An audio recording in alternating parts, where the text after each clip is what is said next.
ඉන්න ඕනේ.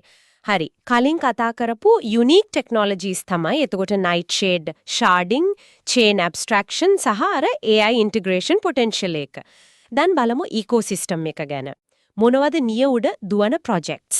ඔව් නිය එකේ දැන් ටිකෙන් ටික ඉකෝසිස්ටම් එකක් හැදිලා එනවා.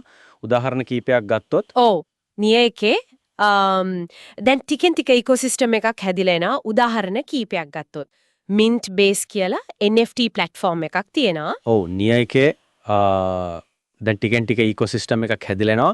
උදාහරණ කීපයක් ගත්තොත් Riff Finance කියලා DeFi protocol එකක් තියෙනවා. token swaps liquidity දෙන. DeFi පැත්තෙනුත් වැඩක් තියෙනවා. ඔව් Burrito Battle කියලා play to earn NFT game එකක් තියෙනවා. Astro DAO කියලා DAO හදන platform එකකුත් තියෙනවා. DAO කියන්නේ Decentralized Autonomous Organizations. වාර්තාවට අනුව 2025 වෙද්දී නියරුඩ DApps 9ක් විතර ඇක්ටිව් වෙලා තිබුණා. total value locked එක TVL එක ඩොලර් මිලියන 285ක් විතර. TVL එක මිලියන 285යි. ඒක කොහොමද අනිත් L1 එකක බඩද්දි? ඒක Ethereum Solana වගේ වට වඩා නම් ගොඩක් අඩුයි. ඒත් වර්ධනයක් පේනවා. ඒ වගේම අර Ethereum එක්ක කනෙක්ට් කරන Rainbow Bridge එකත් ඇක්ටිව්. හරි. එහෙනම් අපි යමු නියර් ටෝකන් එකේ ඉකොනොමික්ස් වලට. ටෝකනොමික්ස්. සප්ලයි එක කොහමද? 2020 අප්‍රේල් ලොන්ච් එකේදී මුළු නියර් ටෝකන්ස් බිලියන 1ක් තිබ්බේ. බිලියන 1යි. ඔව්. සර්කියුලේටිං සප්ලයි එක ඒ කියන්නේ දැනට මාකට් එකේ තියෙන ගාන 2025 ජනවාරි වෙද්දී බිලියන 1.2ක් විතර වෙලා. ඒ කොහමද? බිලියන 1ක් නම් තිබ්බේ. ඒකට හේතුව තමයි මැක්ස් සප්ලයි එකක් හાર્ඩ් කැප් එකක් නැති එක. ඒ වෙනුවට පහසත්ක වාර්ෂික නිකුතුවක් එක්ක ඉන්ෆ්ලේෂනරි මොඩල් එකක් තියෙන්නේ. පහසතත් ඉන්ෆ්ලේෂන් එකක් තියෙනවා. ඒ කියන්නේ හැම අවුරුද්දෙම අලුතෙන් ටෝකන්ස් 5% එකතු වෙනවා. ඒක මිලට බලපාන්නේ නැද්ද? හොඳ ප්‍රශ්නයක්. ඒ 5% ඉන්ෆ්ලේෂන් එකෙන් 4.5% කියන්නේ වැලිඩේටර්ස්ලාට සහ ඩෙලිගේටර්ස්ලාට ස්ටේකින් රිවෝඩ්ස් විදියට නෙට්වර්ක් එක සිකියර් කරනවට දෙන ඉන්සෙන්ටිව් එකක්. හරි. ඉතිරි 0.5. ඉතිරි 0.5 යන්නේ ප්‍රෝටෝකෝල් භාණ්ඩාගාරයට ට්‍රෙෂරි. ඒ කියන්නේ ඉකෝසිස්ටම් ඩෙවලොප්මන්ට් වගේ දේවල් වලට. හැබැයි මේ ඉන්ෆ්ලේෂන් එකට කවුන්ටර් මෙකැනිසම් එකකුත් තියෙනවා ඩිෆ්ලේෂනරි පැත්තක්. ඒ මොකද්ද? හැම ට්‍රාන්සැක්ෂන් ෆී එකකින්ම 7.5% බර්න් කරනවා. ඒ කියන්නේ සර්කියුලේෂන් එකෙන් අයින් කරලා දානවා. ඉතිරි 30% අදාළ කොන්ට්‍රැක්ට් එකට යනවා. ඉතින් නෙට්වර්ක් යූසේජ් එක වැඩි වෙන්න බර්න් වෙන ප්‍රමාණයත් වැඩි වෙනවා. ඒකෙන් අර 5% ඉන්ෆ්ලේෂන් එකේ ඉෆෙක්ට් එක අඩු වෙනවා. ඒක ඉන්ටරෙස්ටිං. යූසේජ් එක වැඩි වුණොත් ඩිෆ්ලේෂනරි වෙන්නත් පුළුවන්. න්‍යායාත්මකව පුළුවන්. ඒක යූසේජ් එක මත රඳාපවතිනවා. ටෝකන් අන්ලොක් ගැන බැලුවොත් අර මුල් ආයෝජකයින්ගේ ටීම් එකේ ටෝකන්ස් රිලීස් වෙන ෂෙඩියුල්ස් වෙස්ටින්ග්ස් 2020-2023 අතරේ ගොඩක් දුරට ඉවර වෙලා තියෙන්නේ. ඒ නිසා ඉදිරියේදී ලොකු අන්ලොක්ස් නිසා මාකට් එකට එකපාර ලොකු සප්ලයි එකක් එන රිස්ක් එක අඩුයි කියලා වාර්තාවේ කියනවා. ඒත් ඒ ගැන data ටිකක් අඩුයි. එතකොට මේ ටෝකන් එක ඉකෝසිස්ටම් එක ඇතුලේ මොකටද යූස් වෙන්නේ? නිකන් අල්ලන් ඉන්නේ එකක් විතරද? නෑ හොඳ යුටිලිටි එකක් තියෙනවා. ට්‍රාන්සැක්ෂන් ෆීස් ගෙවන්න ඕන, බ්ලොක්චේන් එකේ data storage වලට ගෙවන්න ඕන. ස්ටේකින්. නෙට්වර්ක් එක සිකියර් කරන්න, ස්ටේක් කරන්න ඕන. ඒ වගේම ගවර්නන්ස් වලට. ඒ කියන්නේ ප්‍රොටෝකෝල් එකේ වෙනස්කම් වලට වෝට් කරන්න ටෝකන් හෝල්ඩර්ස්ලාට පුළුවන්. ඉතින් ටෝකන් එකට නෙට්වර්ක් එක ඇතුලේ පැහැදිලි රෝල් එකක් තියෙනවා. වේල් කොන්සන්ට්‍රේෂන් ගැන මොකද කියන්නේ? ඒ කියන්නේ ටෝකන් ගොඩක් ටික දෙනෙක් අතේ තියෙන රිස්ක් එක. ඒ කියන නිශ්චිත data වාර්තාවේ නෑ. ඒත් වැලිඩේටර් ඩිස්ට්‍රිබියුෂන් එක දිහා බැලුවම යම් ඩිසෙන්ට්‍රලයිසේෂන් එකක් පේනවා. හැබැයි ඉතින් වේල්ස් කන්සන්ට්‍රේෂන් කියන රිස්ක් එක ක්‍රිප්ටෝ වල පොදුයි. ඔව් ඒක හැම එකෙම තියෙනවා. වේල්ස්ලා එකපාර ඩම්ප් කළොත් ප්‍රයිස් එකට ලොකු බලපෑමක් වෙන්න පුළුවන්. නියවල එහෙම වෙලා නැතත් රිස්ක් එක තියෙනවා. Nansen, Glassnode වගේ tools වලින් on chain බලන එක වැදගත්. හරි. දැන් බලමු community එක ගැන. ඕනම project එකකට community support එක වැදගත්නේ. Twitter, X, Telegram, Reddit, Discord වල near community එක activeද? community එක සෑහෙන active. X එකේ @near_protocol account එක නිතරම updates දානවා. community එකත් හොඳට engage වෙනවා. questions අහනවා, discussions යනවා. Telegram, Discord channels වල දහස් ගාණක් members ලා ඉන්නවා. dApps ගැන, development ගැන කතා කරනවා. Reddit එකෙත් ඉන්නවා. ඒත් X තරම් activity එකක් නෑ වගේ. මේ engagement එක ඇත්තනම organicද? නැත්නම් අර bots ලා දාලා කරන වැඩක් වගේද? team එක community එකට උත්තර දෙනවද?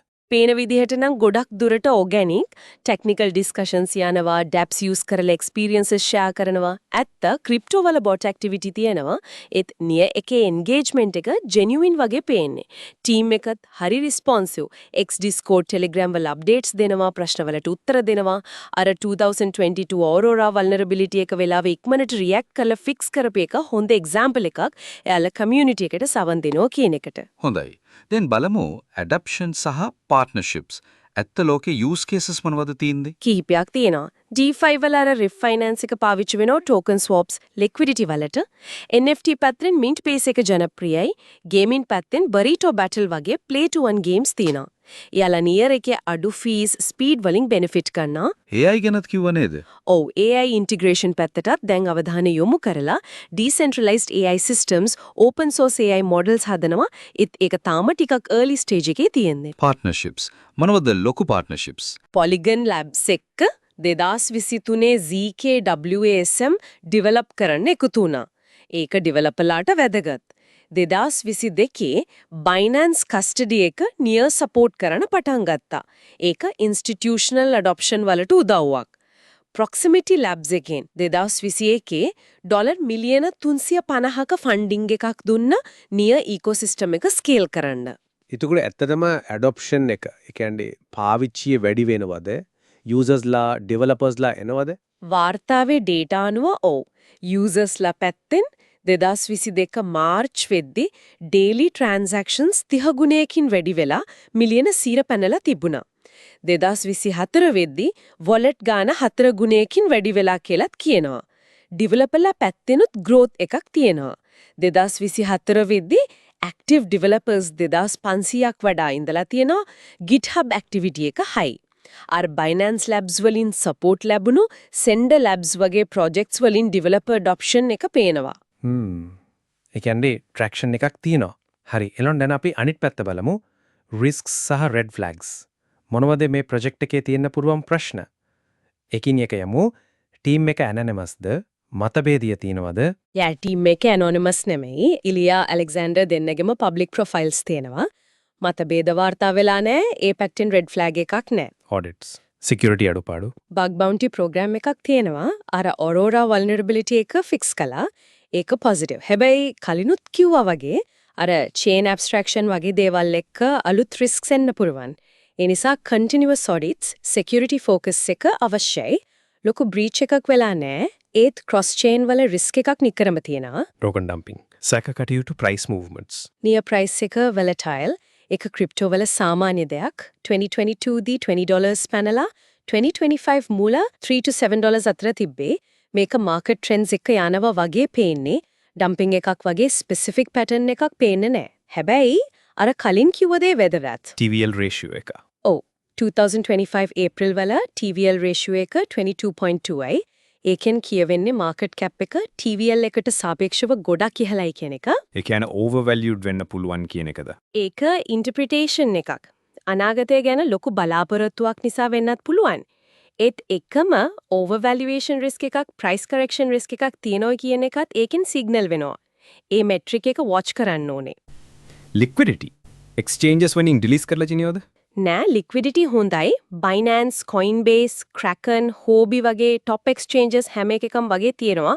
24H volume එකත් 200-300 million වගේ තියෙනවා. delistings හෝ liquidity issues වාර්තා වෙලා නෑ. ඒ red flags වලට අමතරව වෙනත් ප්‍රධාන risks මොනවද?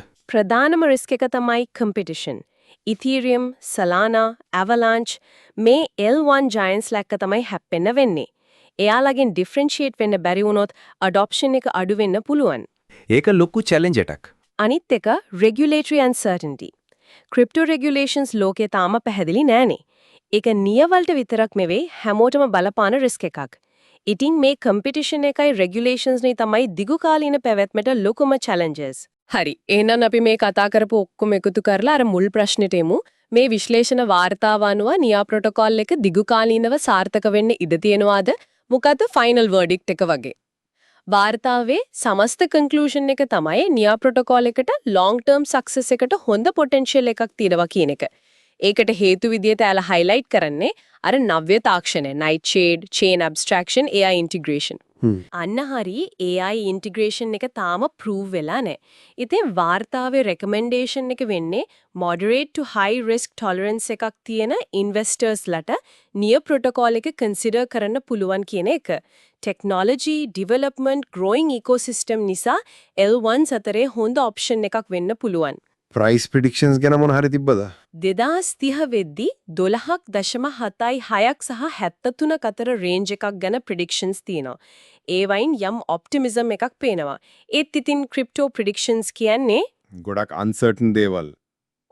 ඒ නිසා කොම්පිටිෂන් එකයි ඕවර්වැලියුේෂන් රිස්ක් එකයි ගැන කොෂස් වෙන්න ඕනේ. රිපෝට් එකේ ඇඩ්වයිස් එක තමයි ඩයිවර්සිෆයි කරන්න, ඇඩොප්ෂන් එක, ප්‍රයිස් ඇක්ෂන් මොනිටර් කරන්න. ඉම්පෝර්ටන්ට්ලි මේ ඉන්ෆර්මේෂන් 2025 මායි 13 ඩාටා මත බේස් වෙන බවත් ක්‍රිප්ටෝ මාකට් එක හරිම වොලටයිල් නිසාත් ඉන්වෙස්ට් කරන්න කලින් Tamanගෙම රිසර්ච් එක කරන්න DYOR ඕනෙනම් ෆයිනෑන්ෂල් ඇඩ්වයිසර් කෙනෙක්ගෙන් අහන්න කියලාත් ස්ට්‍රොන්ග්ලි ඇඩ්වයිස් කරලා තියෙනවා. ඉතින් නියර් ප්‍රෝටෝකෝල් ගැන මේ ගැඹුරු විමසුමෙන් අපිට පේනවා ඉනෝවේෂන් විශේෂයෙන් යූසබිලිටි පැත්තෙන් ස්ට්‍රොංග් ටීම් එකක් growing ecosystem එකක් කියන positives වඩේම market risks දැඩි competition එක කියන challenges උත් තියෙනවා. අවසාන වශයෙන් හිතන දෙයක් මේ report එකේ near එකේ usability අර chain abstraction ගැන focus එක ගොඩක් highlight කළා නේද? crypto mass adoption එකට තියෙන ලොකුම barrier එකක් තමයි complexity එක කියන්නේ. එහෙම බලද්දී near එකේ මේ chain abstraction approach එක ඇත්තටම successful වුණොත් ඒකෙන් average user කෙනෙක් blockchains එක්ක interact කරන විදිය fundamentally වෙනස් කරන්න පුළුවන් වේද? අර යටින් තියෙන technology මොන chain එකද gas කොහොමද userට ඇත්තටම invisible seamless කරන්න පුළුවන් වේද? ඒක ලොකු ප්‍රශ්නයක්. ඒ වගේම ලොකු potential එකක්.